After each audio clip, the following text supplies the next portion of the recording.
Welcome back to Charlottesville Insights. This is Jeff Gaffney, your host, and thanks for joining us today. And with us on the program, we have Maggie Gunnels, a superstar in real estate. Maggie, thanks for joining us on the show today. Thanks for having me.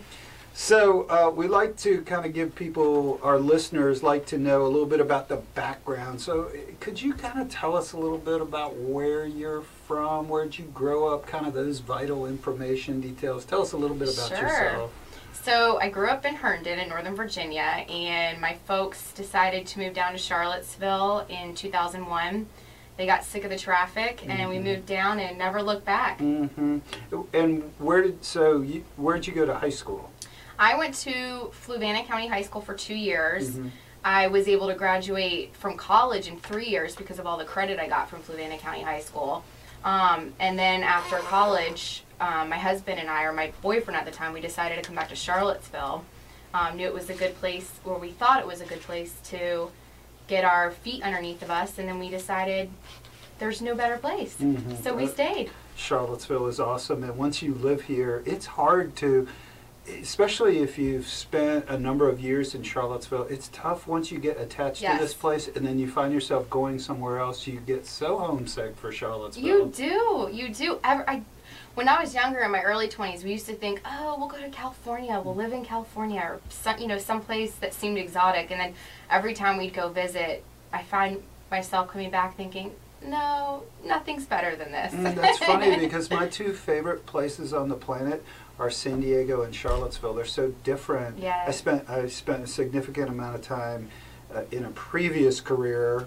It was a long time ago. I was chasing a football career, and I was out in San Diego with the Chargers. Wow. And I spent a significant amount of time in that area. Loved it. But my girlfriend, then fiance and now wife, was not too upset when I missed my last kick in San Diego, and back to Charlottesville I came. And my wife is born and raised in Charlottesville, and her family is from Charlottesville, and so when we had the opportunity to stay in Charlottesville and get into the real estate business, I was like, absolutely, I love this place. And so for me, it's been a 27, I can't believe I say that, 27-year journey in the real estate business. And now to see what Charlottesville looks like and see kind of the new areas that are happening and developments and so forth, it's really cool. And I think Charlottesville, let me get your take on this since you've been here a while. Okay. What do you think about kind of the growth of Charlottesville? From your perspective, is it too much? Is it just right? Would you like to see more growth? Kind of from your perspective of living in Charlottesville. Do you have an opinion on that? I think that, I like the growth. The growth brings new stores like Wegmans. It brings in the shops at Stonefield. It brings in all these exciting things that I like for day-to-day living. Charlottesville's so great because it's a type of town where it's easy to get from one end to the other, or at least this is somebody coming from Northern Virginia saying it's easy to get from one end to the other. But then we also have a lot of really great restaurants and great things that are great for day-to-day living. So I enjoy the growth. And I think it's a nice growth. It's not this huge explosion like what happened in Fairfax County and in Loudoun County. There's still farmlands and beautiful vistas, so it's great. I think it's a great balance. I agree with you. I think it's sensible growth. We'll come back to the growth question, but I want to check this box. Where did you go to college? I went to Radford University. You're Radford. Oh, awesome. My friend Richie McKay is the head coach of Liberty, which is in the Big South, and I noticed Radford's in the Big South, and they play each other in basketball, Radford. And so how many years ago did you decide to start a career in real estate? Let's move into that. Sure. So back in 2007, I had graduated from college, and I started working in sales in Radford while my husband was finishing up school, or my boyfriend was finishing up school. And then I called my parents, who also happened to be in the real estate industry, and said, how can I come work with you? Please, I really want to do it. I just saw them be so successful at it for so many years, and it was something that I really, really wanted to do. And my dad instantly said, yes, absolutely, let's do this. So we ended up coming up here, and it's been, my husband ended up landing a great job in finance and worked there for 7 years, and now he has transitioned into real estate, and we'll be building some homes soon, and it's been such an amazing thing for me personally and professionally, having been in real estate and starting in real estate. I love it. Let me talk about your mom and dad for a second, and we're talking with Maggie Gunnels, and this is Charlottesville Insights. Your parents, Betsy and Fred Gunnels, started a real estate team, the Gunnels Group, and it's interesting because talking with you and spending time with you, I see how you are a combination of your parents. Fred, you have left brain, right brain with Betsy, and Fred. Fred was the systems operations man in that partnership, and your mom is one of the great salespeople of all time. I've always loved her as a person. And what have you, let me ask you this question. Watching your mom and dad in the business build such a successful real estate team and have such a successful real estate career, what are a couple of things that maybe you've learned from them, just kind of watching them in their real estate practice? What have you learned that you can share with us? I think the best thing that they taught me, and this was like day one, that you always put your client first, and you always do the right thing. So even if you're not going to benefit from doing that thing, if your client benefits, you do the right thing. So truly, that's something that they have always hit home for me in the beginning, and still now it's something we talk about. It's always a part of the conversation when we think of how are we going to handle this situation, and the first question we always ask is, how is this going to benefit our client? What's the best way to go about finding the solution? That's the first answer that we try and find, is what's the best solution or best way to go about this for our client, and then we go from there. So I've always seen that, particularly, Fred is a little bit more behind the scenes, but Betsy, I have always seen that with her, that she always kind of leads with her heart, and she has a huge heart, and people love her, and she would do anything for her clients. Right. That's just apparent when you are with her, and of course with Betsy and Fred. And so what a successful real estate career, and so what a great opportunity for you to kind of learn from the masters and now kind of take that and build upon it yourself. It's a perfect situation for you. So as we go forward, and we're going to take a break in just a couple of minutes here, Maggie, but can we look back at 2015, and for you, how would you characterize when you look back at the 2015 real estate market from you and your perspective and your practice? 2015 was the year of growth. It really, 2014, 2013 were years of healing, and 2015 we started to see some growth. So 2015 was a great year. It was a year that a lot of sellers were looking for. Yes. And now it's great to see all of that momentum from 2015 explode into 2016. It's amazing what's happened over the last 15 months. So yeah, 2015 was absolutely a year of a lot of healing, a lot of growth, and we're now moving into a very healthy market. So 2015, I agree with Maggie Gunnels on that. 2015 was a really solid year for sellers. Finally, sellers can and kind for of buyers too. Yeah, yes. It was a great year for everybody. The market healed for sellers, so days on market weren't, couple of years, they were a few months. So we moved into a seller's market, but then also buyers have also benefited because rates are still so low.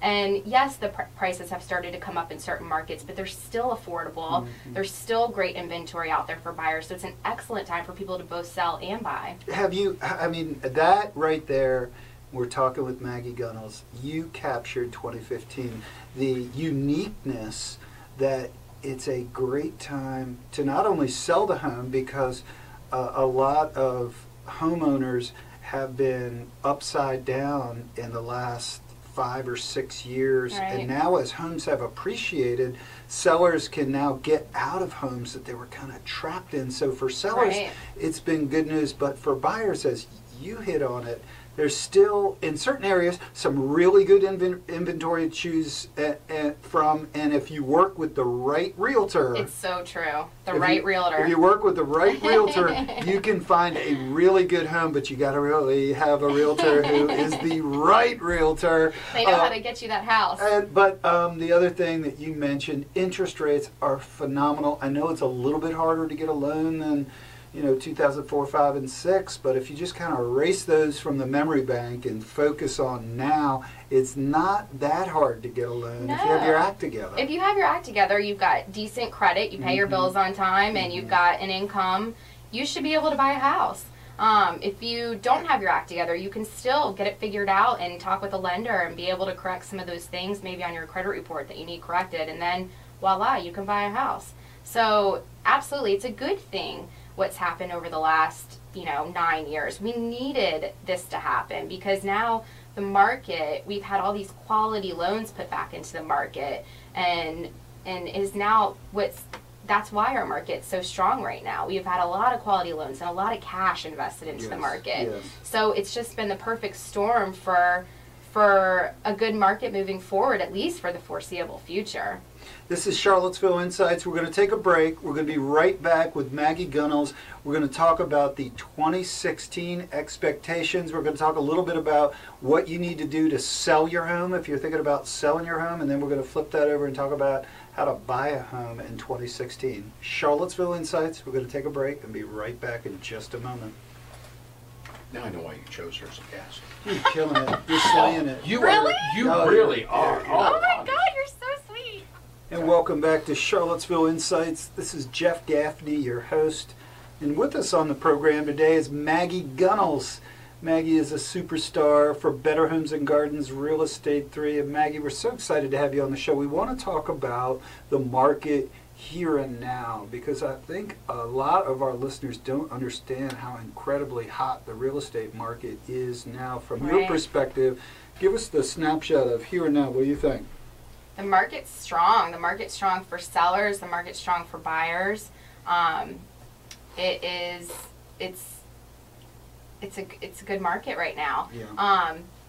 Sellers are able to, they're on market for less days on market, and they're able to capture a higher price, and buyers as well. That, as we were saying, the interest rates are really low.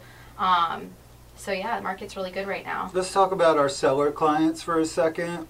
Give me 2 things that you would tell any seller who's thinking about selling their home in 2016. 2 things you have to do in order to sell your home in 2016. From Maggie Gunnels' perspective, 2 things are must do. 2 things must do, every seller must do. 1, you've got to price it right off the bat. A lot of sellers come to me and say, well, let's try 5,000, 10,000, maybe. We can always float down. We can always come down. It is the last thing you want to do. You want to price right off the bat. Statistically, when we look at the stats, it says that you're going to get more money out of your house if you price it right instead of doing even small price reductions. The buyers then sit there on Zillow and Trulia, and they see that $5,000, that $10,000 price reduction, and they say, why? Why is that reduction? What's wrong? What's wrong with that house? So we don't want to do that. You want to price it right off the bat, and then you're more likely to get an offer right away or multiple offers. Pricing it right, and then the next thing you want to do is have it move-in ready. Buyers, as much as I hate to say it, don't have vision. They want that product to be laid out for them. They want to see it and be able to know, oh, that's exactly where I put my couch, or this is great for my television setup, or my bedroom furniture. They want to know exactly how that space is going to feel. They don't want to come in and have to paint. They don't want to come in and have to deep clean a home. They want move-in ready. They want the landscape to be done. And just simple things, putting down a little bit of mulch, cleaning your baseboards, just making your home sparkle. That's really, really important. A lot of people underestimate the importance of having it clean. One more question along those lines. How important, in your opinion, is the smell of a home when you walk in the front door? Oh, smell. That's one of the tough ones. It's how do you tell somebody, It smells like dirty diapers. Oh, you got to give that dog a bath more often. You know, it's just a tough thing to talk about with people. But it's so important because it makes people wonder, is this home maintained? Even if it is dirty diapers, you know, it's just one of those things that they have a hard time getting past. So smell is really important. Cleaning your carpets, having them professionally cleaned. It's something that tends to be a lot less expensive than most people think, and it can go a long way with getting some odors out. And another thing, like smoke in a home, that's a big killer. It's a deal killer. Let me tell you where I'm going with this, because almost all of my seller clients, and Maggie, you represent and have represented a lot of builders, and so you know that buyers today walk through a lot of different beautiful model homes. Right. And when they have the model home mentality, is what I call it, they have model home mentality, and now they're going into your, we call it resales, previously owned home. Right. So when they walk in that door, as advising our sellers, we're always telling them that you have to somehow recreate that new home feeling, that loving feeling that you get from the model home. And the two things that I am constantly preaching to our seller clients on are paint and carpet. And in the upper price ranges, I am almost universally saying that you need to replace the carpet. It's not as much as you think. Right. I love to use Rusty Miller at Floors R Us does a fantastic job. They come out and the next day you have all new carpet, and it's not that expensive. And then there's a lot of different painters that we use, but when you walk in the front door of a previously owned home and you smell the new paint and new carpet, you have a real chance to get maximum price. Don't you? You know where I'm going with that. I completely agree. Yesterday I was getting quotes for this exact thing at a house. Great house, really great house, great bones. It should sell really, really very quickly. The walls are beat up just from people walking down hallways, and it's not that the home itself is a bad home. It just needs a fresh coat of paint and it needs some new carpet. And it's going to be one of those things, well, they will see an offer, the buyers are going to ding them, and they'll ding them big because of something where, you know, you could spend pretty minimal amount of money compared to what the home is worth, and they should be able to get a much better return on the property if they were to do this small investment in things like paint and carpet, and sometimes other things like caulking, for instance. That's another thing, like caulking joints. That's a super simple thing for a handyman to do. And buyers freak out when they see the cracks in the crown molding, and a lot of times there's what we call, if you can picture the pillars on decks where the wood separates and moves a little bit. And so when you're getting ready to put a home, any home on the market, to really re-caulk and tighten up these homes, not very expensive to do. And if you can't do it yourself, Maggie Gunnels, myself, and others on the Real Estate 3 team can hold your hand through that process. Absolutely. Make it real easy. Now, Maggie, we're talking with Maggie Gunnels from Real Estate 3. Maggie, without giving away all your trade secrets, although I want them, how do you price a home today? Do you compare it with new construction? Do you go back and look at sold comparables? Do you kind of stick your finger in the air and say, my experience says... What's my gut telling me? I know, a lot of it is that. Is there any magic It is a lot of that, isn't it? It really can be. It's a lot of all of that. It's a lot of what is your gut telling you, because if you're an experienced agent and you know that neighborhood well, oftentimes you're going to know exactly what the price is. So sometimes I like to know what's my gut telling me, and then I go back and I look at the numbers. So see if it double check. So recently, what we do when people want to know what their home is worth, we create what we call a CMA, a comparative market analysis. And what we do is we look at the last 6 months of sold inventory, because that's what an appraiser is going to look at. Most often you are going to sell your home to a buyer getting financing, and they're going to need to have it appraised by a third party. So we typically look at the last 6 months, which is, like I said, the appraiser is going to do that. and we see, oftentimes we'll look at price per square foot, and then sometimes, depending on the neighborhood, we'll take into consideration what the tax assessment value is, but not always. It really just depends on the neighborhood. Oftentimes I get people saying, well, the tax assessment value is X, why aren't you giving me X? Or I thought it was less because of my tax assessment value. Tax assessment value is different than market value.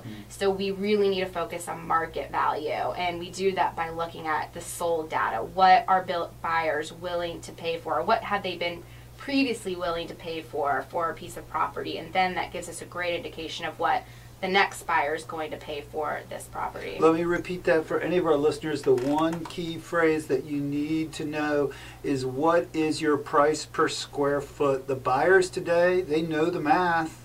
They're doing the math, and they're figuring out, is it $175 a square foot?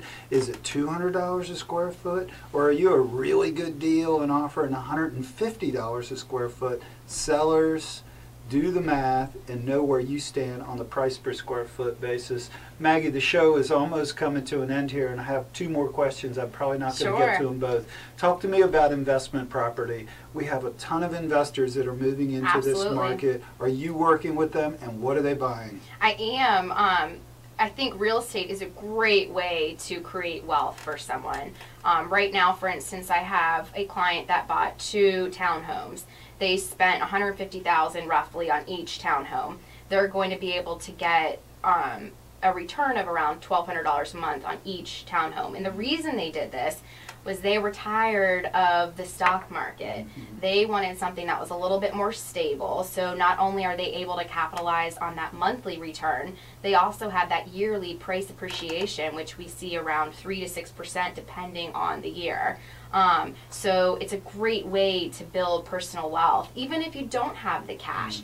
Interest rates are super low right now. It's a great way to leverage debt and take out some debt and, get a mortgage for $500, $600, $700. I mean, there are properties that you can get a mortgage that low and have a few $100s in return each month, and all of a sudden you have something to show for it in a few years. It's a great way to maximize wealth. And I've always tried to coach my owners of investment property that my 3 favorite words for investors are June, July, and August. You try to get your leases to expire in June, July, and August, where there is an abundance of tenants that are looking to rent in those months. And so if you can work, you really want to, you probably agree with this one, Maggie, you really want to try to avoid having a lease expire in November, because you may be looking at I've been there personally. You may look at some vacancy, but if you can kind of nurse your way to get to even May, but June, July, and August. Well, this is Charlottesville Insights. Maggie Gunnels, I have so much more to talk to you about. I know, this was so fun. I have to get you back on this program. We have lots more to cover. So, well, thanks for joining us on this show. It's great to have you. This is Charlottesville Insights. We'll see you all next week. Thanks for joining us today. Good job.